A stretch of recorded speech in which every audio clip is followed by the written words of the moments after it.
आज आपण शिकणार आहोत फ्रंट व्हेरिएशन. फ्रंट व्हेरिएशनमध्ये बरेच प्रकारचे फ्रंट व्हेरिएशन असतात. सो आज फर्स्ट जो आहे तो आपण बेसिक ट्विस्ट शिकणार आहोत. बेसिक जो असेल तो म्हणजे सगळ्यात इझीवाला.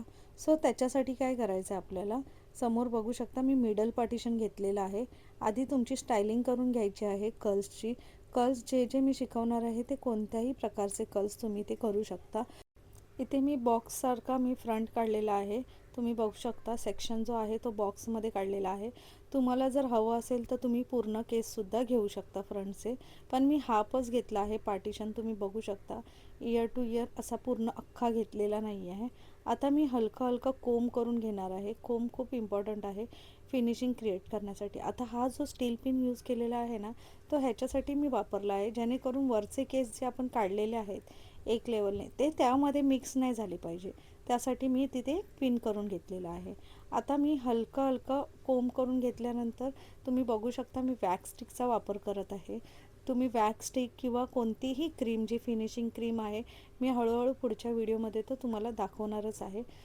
आता हलकी हलकी वॅक्सस्टिक हलका फिरवायचा आहे. वॅक्सस्टिक असं दाबून वॅक्सस्टिक फिरू नका, मग ते काय ऑइली होण्याचे चान्सेस असतात. सो हलका हलका वरच्यावर म्हणजे जी आपल्याला फिनिशिंग हवी आहे ते वरच्यावर आपल्याला फिरवून घ्यायचं आहे. आता राऊंड राऊंड म्हणजे ट्विस्टमध्ये मी पाठीमागे आलेली आहे. जिथे मला पिन करायचं आहे तिथे मी तो ट्विस्ट घेत आली आहे. आता बघा ट्विस्ट हा मी पूर्ण घेतलेला आहे. सेम मी ह्या साईडला पण सेम टेक्निक फॉलो करणार आहे. आता मी इथे पण सेम बॉक्स काढत आहे. जसं त्या साईडला बॉक्स काढलेला आहे तसाच मी इथे सुद्धा बॉक्स काढून घेत आहे. आता बॉक्स काढून झाल्यानंतर ना मला इथे थोडं बॅक कोमिंग करायचं आहे. आता मी त्या साईडला मी बॅक कोमिंग नाही केलेली. का नाही केलेली? कारण मला तुम्हाला फरक दाखवायचा आहे. बॅक कोमिंग केल्याचं म्हणजे without back combing, with back combing, तर मला असा हा फरक तुम्हाला दाखवायचा आहे. सो म्हणून मी एक साईड अशी प्लेनमध्येच घेतलेली आहे. आता दुसऱ्या साईडला मी बॅक कोमिंग करूनच ट्विस्ट करणार आहे. आता बॅक कोमिंगसाठी मी एका स्टँडचे 2 पार्टिशन केलेले आहेत. तुम्ही बघू शकता बॅक कोमिंग मी वरून खाली येत आहे, वरून खाली येऊन डायरेक्शनमध्ये जात आहे. इथे पण सेम मी करत आहे. थोडंसं व्हॉल्यूम पावडर ॲड करा जेणेकरून बॅक कोमिंगला बराच वेळ मिळतो होल्डिंगसाठी. आता जर तुम्ही विदाऊट बॅक कोमिंग म्हणजे केलं ना, विदाऊट पावडर ॲड करून, तर बॅक कोमिंग जास्त वेळ होल्ड नाही होत. त्याच्यासाठी आपण पावडर ॲड करतो. आता पावडर काय काम करतं? रफनेसचं काम करतं. तुम्ही जेव्हा घ्याल हातामध्ये ना, तुम्ही ट्राय करा, एकदम रफ करून टाकतात हेअर आपले. त्याच्यासाठी आपण बॅक कोमिंग करतो. आता इथे पण मी बॅक कोमिंग केल्यानंतर जे थोडे थोडे वरती येतात ना हेअर, स्प्लिटन हेअर, सो त्याला बसवण्यासाठी एक फिनिशिंग क्रिएट करण्यासाठी मी इथे वॅक्सस्टिकचा वापर करते. आता वॅक्सस्टिक यूज केल्यानंतर मी हलकं त्याच्यावर असं कोंब फिरून घेणार आहे आणि ट्विस्ट हलकं हलकं ट्विस्ट करत, बघा तुम्ही मी टाईट ट्विस्ट नाही करत आहे, मी हलका हात घेत आहे ट्विस्टिंगचा. किती लूज आहे बघा ट्विस्ट माझा. तसंच तुम्हालासुद्धा करायचं आहे. जास्त टाईट घेऊ नका, मग त्याची फिनिशिंग दिसणार नाही. आता सेम इथे मी स्टील पिनचा वापर करत आहे.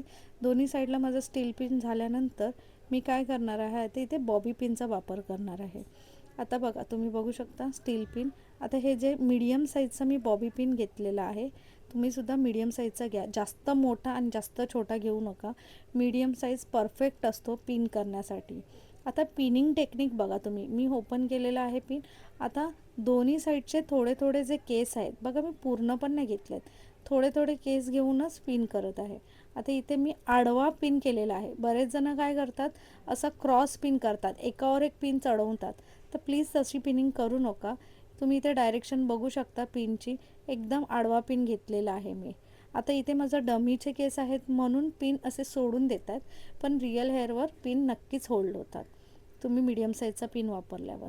आता इथे माझे बघा, आता इथे काय आहे ना, रिअल हेअरवर ना माझे 2 ते 4 पिनांमध्ये इनफ होतं, पण आता हे डमीचे केस असल्यामुळे सुट्ट आहेत ते. तर तुम्हीसुद्धा 2 किंवा 3चाच पिनाचा वापर करा. बघा छोटे पिन्स वापरलेले आहे, मीडियम साईजचे पिन वापरलेले आहेत आणि जो पॉईंट आहे तो केसाच्या आतमध्ये लपवला आहे, जेणेकरून जास्त पिन असे केसामध्ये आहे हे दिसण्यात येणार नाही, म्हणून मी तसे पिन केलेले आहेत. आता हळूहळू स्टील पिन काढून टाका, जेणेकरून तुमची फिनिशिंग जशी फ्रंटला आहे तशीच छान अशी न हलता राहणार आहे फिनिशिंग. सो इथे माझी पिनिंग झालेली आहे. आता मी काय करेन, जर तुमचे पिन सोडत असेल डमी किंवा रिअल हेअर, तर असा जवळून जाऊन होल्डिंग स्प्रे मारायचा आहे पिनांवर. त्याने काय होतं, जी ग्रीप असते ती फिट्ट बसली जाते केसांवर. म्हणजे एक प्रकारे जे केस असतात ते पिनांना असे चिपकून जातात स्प्रे केल्याने. सो हे झालेले आहे आपली फायनल हेअरस्टाईल. ह्याला तुम्ही सॉफ्ट कर्ल्सही म्हणू शकता, क्लासिक कर्ल्ससुद्धा म्हणू शकता. ही केलेली आहे मी 25 नंबरनी, जसं मी कालच्या व्हिडिओमध्ये दाखवलेलं. सो आता तुम्ही बघू शकता फ्रंट बघा, एका साईडला बाउन्स क्रिएट झालेला आहे, एका साईडला फ्लॅट आहे. का? कारण मी इथे एका साईडला बॅक कोमिंग केलेलं होतं आणि एका साईडला विदाऊट बॅक कोमिंग. तुम्ही बघू शकता फरक बघा आहे की नाही फरक, बाउन्सवाला आणि फ्लॅट असं. सो तुम्हाला बाउन्स करून करायचं असेल तर तुम्ही बाउन्स करून करू शकता किंवा असे फ्लॅट पण घेऊ शकता. बऱ्याच क्लायंटला ना बाउन्स आवडत नाही केसामध्ये, म्हणून ह्या 2 टेक्निक मी फॉलो करून दाखवली आहे. सो कशी वाटली हेअरस्टाईल कमेंट्स करून नक्की सांगा. लाईक करा, शेअर करा आणि प्लीज चॅनल सबस्क्राईब करा. Thank you so much.